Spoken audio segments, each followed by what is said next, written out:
Apprendre son histoire est un acte de résistance. Tu connais le code noir? What's up? She said, hey, practice on my left, practice on my right. Many on one, she's so beautiful. Est-ce qu'on taquera pas les fausses for of Vindovain? Oui. Soit vous êtes esclave, soit vous êtes libre. Mais si vous êtes noir, vous avez toujours le même statut, celui du noir.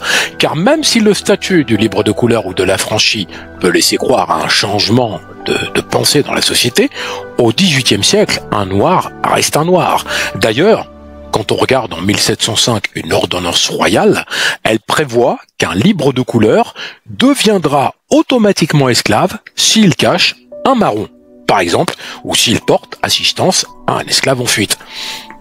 On peut quand même s'interroger sur la motivation d'un texte pareil dans l'absolu, mais historiquement, il s'inscrit d'abord dans une volonté d'autorité du roi dans les colonies.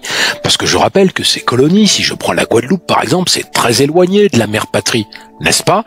Là-bas, il n'y a que des bagnards, des criminels qui ont émigré en Guadeloupe. Quand Colbert devient ministre en 1661, il va demander aux représentants royaux dans les colonies d'empêcher les colons de former un ordre parallèle. Et vous savez, il y avait le tiers-état en France. Ainsi, en 1674, les îles d'Amérique sont directement rattachées au domaine de la couronne. C'est pas la France, mais c'est la couronne. Colbert souhaite profiter de ce que ces territoires sont vierges. Alors, j'aime pas le terme, mais on dit amérindiens. Moi, je préfère dire les populations locales, les autochtones. Ils ont été chassés, massacrés ou dominés. Donc, Colbert veut y fabriquer une société très moderne, même si ce sont que des bagnards et des consanguins, où il y a plus d'ordre et pas de vénalité, des charges et des offices. Mais en même temps, en vérité, c'est une société qui est extrêmement archaïque, puisque ce n'est pas la noblesse ni l'élite qui est partie de la France vers la Guadeloupe, la Martinique, etc. L'esclavage, il est toléré et légalisé, et en la matière, le fameux édit de mars 1685 ne traduit aucune ambition réformatrice de l'État. Il ne fait que reprendre à quelques différences près le contenu des normes juridiques déjà en vigueur sur les îles.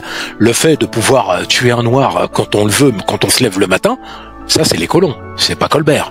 La démarche législative de Colbert, et ce n'est pas seulement vrai pour le code noir, consiste à prendre le droit tel qu'il est et à le transposer sous la forme d'une loi royale pour signifier la présence et la force de l'État.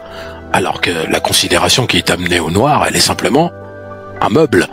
Le préambule de ce code noir, qui est rédigé dans un style paternaliste typique de la législation de l'Ancien Régime, pose clairement que le roi désire, dans le texte, faire connaître aux habitants des colonies, encore qu'ils habitent des climats infiniment éloignés de notre séjour ordinaire, nous leur sommes toujours présents, non seulement par l'étendue de notre puissance, mais encore par la promptitude de notre application à les secourir dans leur nécessité.